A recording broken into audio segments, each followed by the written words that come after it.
ছাত্ৰ-ছাত্ৰীসকল তোমালোকক পুনৰ এটা নতুন পাঠদানলৈ সকলোকে স্বাগতম জনাইছো। আজি মই তোমালোকক অন্ধবিশ্বাস আৰু কুসংস্কাৰৰ আমাৰ যিখিনি পঢ়িবলৈ বাকি আছিল সেইখিনি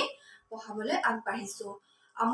আজি আমি আৰম্ভ কৰিম অন্ধবিশ্বাস কুসংস্কাৰৰ কাৰণসমূহ। অন্ধবিশ্বাস আৰু কুসংস্কাৰৰ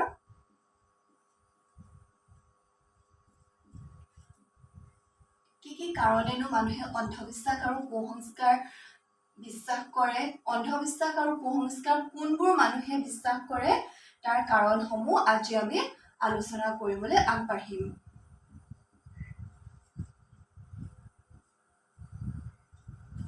কুসংস্কাৰৰ কাৰণসমূহ।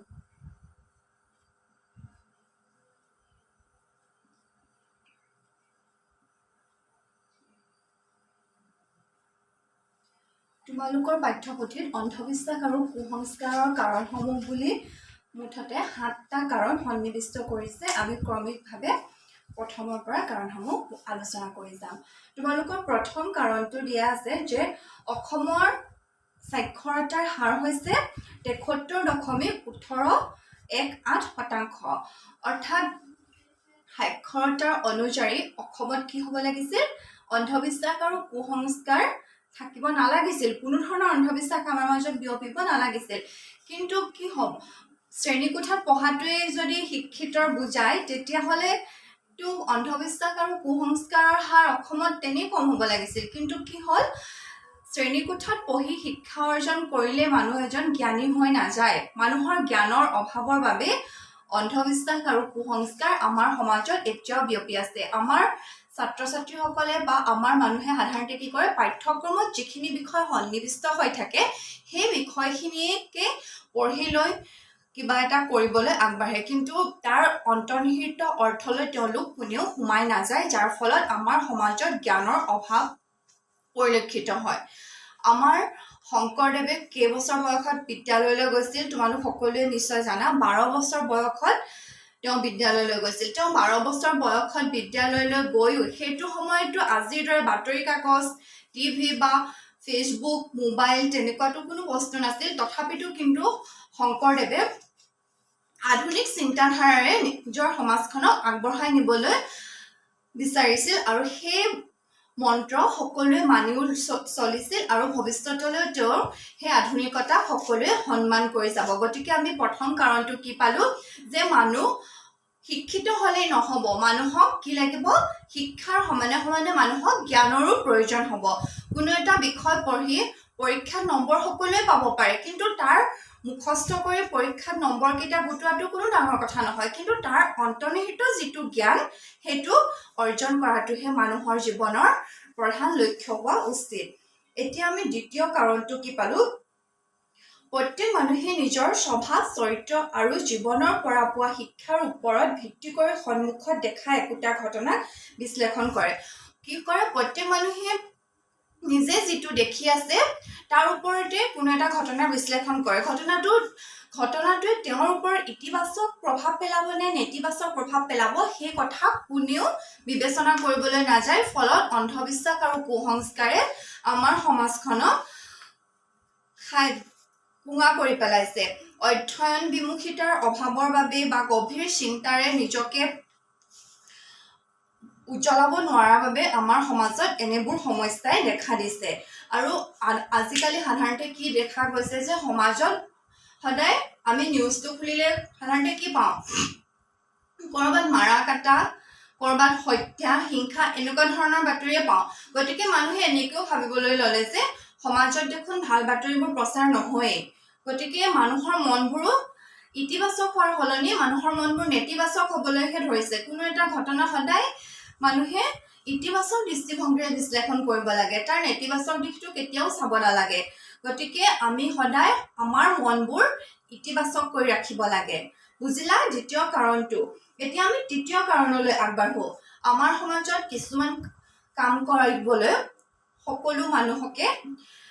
নিজৰ নিজৰ অনুযায়ী তেওঁলোকৰ নিজৰ নিজৰ কৰ্তব্য অনুযায়ী কিছুমান কাৰ্যত দায়িত্ব দিয়া হৈছে, কিন্তু তেওঁলোকে কি কৰে, সেই দায়িত্বশীল মানুহবোৰেও সমাজৰ বাবে নিজৰ স্বাৰ্থ সিদ্ধিৰ বাবে নিজৰ লাভৰ বাবে নেতিবাচক দৃষ্টিভংগীটোহে তেওঁলোকে প্ৰচাৰ কৰে তেওঁলোকক অনুকৰণ কৰি এতিয়া আমাৰ সমাজত যিসকল বৰমূৰীয়া আছে তেওঁলোকে যদি নেতিবাচক দৃষ্টিভংগীৰে কোনো এটা কথা আলোচনা কৰে তেওঁ অনুকৰণ কৰা সকলেও জানো নেতিবাচক দৃষ্টিভংগীৰে সেই কথাটো আলোচনা নকৰিব গতিকে কি হ'ল সমাজত নেতিবাচক দিশটোহে প্ৰচাৰ হ'বলৈ ধৰিছে বিশেষকৈ বৰমূৰীয়াসকলৰ দায়িত্ব যে তেওঁলোকে সমাজত সদায় ইতিবাচক দৃষ্টিভংগীৰ প্ৰচাৰ কৰিব লাগে মানুহক নেতিবাচক দৃষ্টিভংগীৰে কেতিয়াও উৎসাহিত কৰিব নালাগে ইয়াৰ পিছত চতুৰ্থ কাৰণটো হৈছে তোমালোকৰ ভ্ৰমণ তোমালোকে ফুৰি ভাল পোৱানে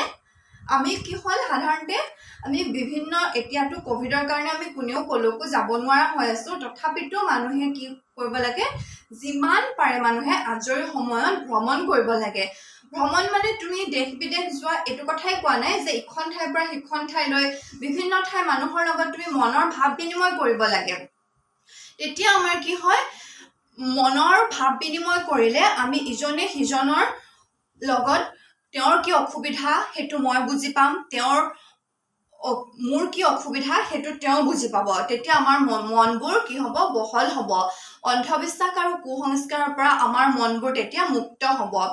আমি সাধাৰণতে কওঁ যে মানুহে টকাৰ অভাৱত ফুৰিব নোৱাৰে বা টকাৰ অভাৱত তেওঁলোকে ফুৰিবলৈ নাযায় কিন্তু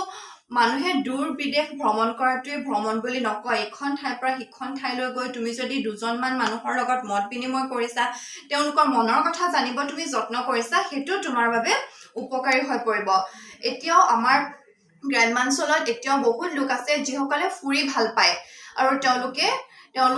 নিজৰ গাঁওখন আগুৱাই নিবলৈ তেওঁলোকৰ অঞ্চলটো আগুৱাই নিবলৈ এতিয়াও অহৰহভাৱে প্ৰচেষ্টা হাতত লৈ আছে গতিকে আমি কি কৰিব লাগে যিমান পাৰোঁ আজৰি সময়ত আমি ভ্ৰমণ কৰিব লাগে অন্য ঠাই মানুহৰ লগত ভাৱ বিনিময় কৰিব লাগে তেওঁলোকৰ অঞ্চলৰ বিষয়ে জানিব লাগে আমাৰ অঞ্চলৰ বিষয়ে তেওঁলোকক জনাব লাগে নহয় জানো তাৰ পাছতে আমাৰ কি হ'ল আৰু পঞ্চম কাৰণটো আছে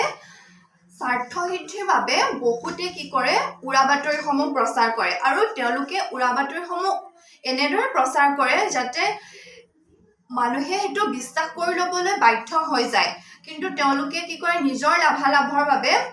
সেই বাতৰিসমূহ প্ৰচাৰ কৰে আজিকালি আমি কি দেখি পাওঁ খুব বেছি ফেচবুকত যে এনেকুৱা ধৰণৰ উৰা বাতৰিবোৰ খুব বেছি প্ৰচাৰিত হয় আৰু ইমান ৰহণ লগাই তেওঁলোকে কোনো এটা বাতৰি পৰিৱেশন কৰে যাতে মানুহে সেইটো হয় এইটো কথাই সঁচা এনেদৰে ভাবিবলৈ বাধ্য হয় গতিকে আমি সদায় সত্য আৰু নিৰপেক্ষ বাতৰিহে বিশ্বাস কৰিব লাগে উৰা বাতৰিসমূহৰ পৰা আমি নিজকে সদায় বচাই ৰাখিব লাগে আৰু ষষ্ঠ কাৰণটো হৈছে কি আমাৰ মানুহে কি কৰে কষ্ট নকৰাকৈ কোনো এটা কাম পাব বিচাৰে কোনো এটা কাম ধন ঘটিব বিচাৰে কোনো এটা কষ্ট নকৰাকৈ ধন ঘটিব বিচাৰে এইটো মানুহৰ আটাইতকৈ বেয়া স্বভাৱ সকলো কামতে কষ্ট আছে আৰু কষ্ট কৰি ধন ঘটাৰ যিটো সুখ সেই সুখটো কষ্ট নকৰাকৈ ধন ঘটাৰ আৰু সেই সুখত পোৱা নাযায় গতিকে মানুহে সদায় তুমি আজি এটকা পোৱা দুটকা পোৱা কষ্ট হ'বই যিকোনো কামতে কষ্ট আছে গতিকে সদায় মানুহে কষ্ট কৰিবলৈ শিকিব লাগে তোমালোকে যে এতিয়া ইমান কষ্ট কৰি পঢ়ি আছা কিয় পঢ়ি আছা ভৱিষ্যতে কিবা এটা ভাল কাম কৰিবলৈহে পঢ়ি আছা হয় নাই পিছত এই কষ্টখিনি কথা ভাবি তোমালোকৰ বহুত ভাল লাগিব আমি ইমান কষ্ট কৰিছিলোঁ কাৰণেহে আমি এইখিনি পাইছোহি এনেদৰে ভাবি তোমালোকৰ বহুত ভাল লাগিব আৰু একেবাৰে শেষৰ কাৰণটো হৈছে মানুহৰ মনোবৃত্তি মানুহৰ মনৰ ভাৱ আমাৰ সমাজখনত বিজ্ঞানৰ প্ৰভাৱে এতিয়াও সামৰি ল'ব পৰা নাই বিজ্ঞানৰ মানুহে ভাবে যে বিজ্ঞান বিষয়টো বৰ টান সাধাৰণতে আমি বিজ্ঞান ক'ত পঢ়োঁ শ্ৰেণীকোঠাত পঢ়োঁ তোমালোকেও নিশ্চয় ভাবা এই বিজ্ঞানখন ইমান টান গতিকে বিজ্ঞানখন কোনো টান বস্তু নহয় বিজ্ঞানৰ লগত তোমালোকে ৰাতিপুৱাৰ পৰা জড়িত হৈ থাকা ৰাতিপুৱা শুই উঠি যে তোমালোকে ব্ৰাছডালত কলগেটটো লগোৱা তাতো দেখোন বিজ্ঞান জড়িত হৈ আছে গতিকে সেই বিজ্ঞান কোনো এটা ডাঙৰ বিষয় হিচাপে নলয় বা কোনো এটা কঠিন বিষয় হিচাপে নলয় মানুহে কি কৰিব লাগে বিজ্ঞান আমাক এনি টাইম বিজ্ঞানে আৱৰি থাকে আমাক অনবৰতে বিজ্ঞানে খেদি ফুৰে প্ৰত্যেকটো কামতে আমাক বিজ্ঞানৰ প্ৰয়োজন গতিকে মানুহৰ বিজ্ঞানী ভাৱ প্ৰচাৰ কৰিব লাগে বিজ্ঞানৰ মনোভাৱ মানুহৰ মাজত জগাই তুলিব লাগে কাৰণসমূহ নিশ্চয় তোমালোকে বুজি পালা তাৰ পাছলৈ আহিলো নিয়ন্ত্ৰণৰ ব্যৱস্থা এই অন্ধবিশ্বাস আৰু কুসংস্কাৰসমূহ আমি কিদৰে নিয়ন্ত্ৰণ কৰিব পাৰো নিয়ন্ত্ৰণ কৰিবলৈ আমি প্ৰথমতে কি কৰিব লাগিব নৱপ্ৰজন্মক সজাগ কৰিব লাগিব নৱপ্ৰজন্ম মানে কোনবিলাক তোমালোক নৱপ্ৰজন্ম আমি নৱপ্ৰজন্ম সমাজৰ উঠি অহা চামটো নৱপ্ৰজন্ম হয়নে গতিকে আমি নৱপ্ৰজন্মক সজাগ কৰিব লাগিব সজাগ মানে গাঁৱে গাঁৱে মিটিং পাতি এনেকুৱা ধৰণৰ সজাগ নহয় যে বিদ্যালয়ত বা কলেজত তোমালোকে কি কৰিব পাৰা ৰচনা প্ৰতিযোগিতাৰ আয়োজন কৰিব পাৰা যাতে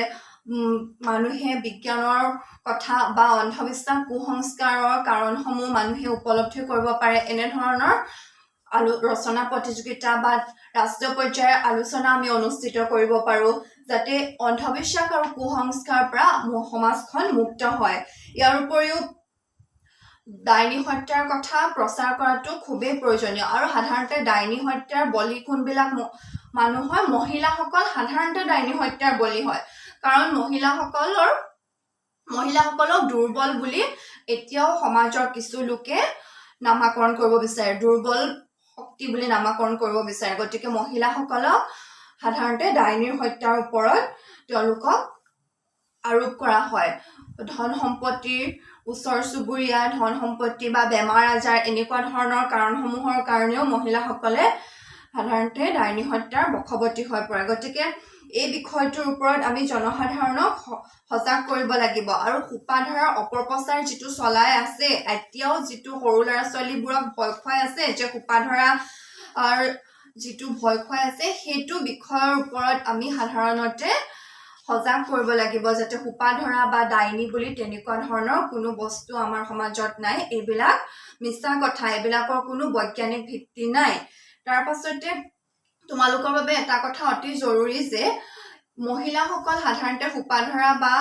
ডাইনী হত্যাৰ বলি হয় গতিকে তোমালোকক এই পাঠটো তোমালোকৰ পাঠ্যক্ৰমত অন্তৰ্ভুক্ত কৰাৰ মেইন কাৰণটো হৈছে যে মূল উদ্দেশ্যটো হৈছে যাতে নৱপ্ৰজন্মই গম পায় যে তোমালোকে বিদ্যালয় পৰ্যায়ৰ পৰাই গম পোৱা যে অন্ধবিশ্বাস কুসংস্কাৰ কি উৰা বাতৰি কি এইবোৰ যাতে তোমালোকৰ শ্ৰেণীৰ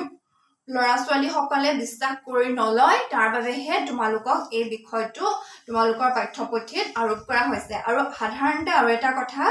যে আজিকালি মানুহৰ আবেগ নিয়ন্ত্ৰণ ক্ষমতা খুবেই কম গতিকে আবেগৰ বশৱৰ্তী হৈও মানুহে আজিকালি কি কৰে কোনো ধৰণৰ উৰা বাতৰি অন্ধবিশ্বাস আৰু কুসংস্কাৰসমূহ সহজতে বিশ্বাস কৰি লয় গতিকে আমি আমাৰ আবেগক নিয়ন্ত্ৰণ কৰি বিজ্ঞান মানসিকতাৰে আগবাঢ়ি যাব লাগিব যাতে কোনো ধৰণৰ উৰা বাতৰি আৰু অন্ধবিশ্বাসে আমাক প্ৰভাৱিত কৰিব নোৱাৰে নিশ্চয় তোমালোকে পাঠটো বুজি পালা ইয়াৰ পাছত আমি প্ৰশ্ন উত্তৰসমূহ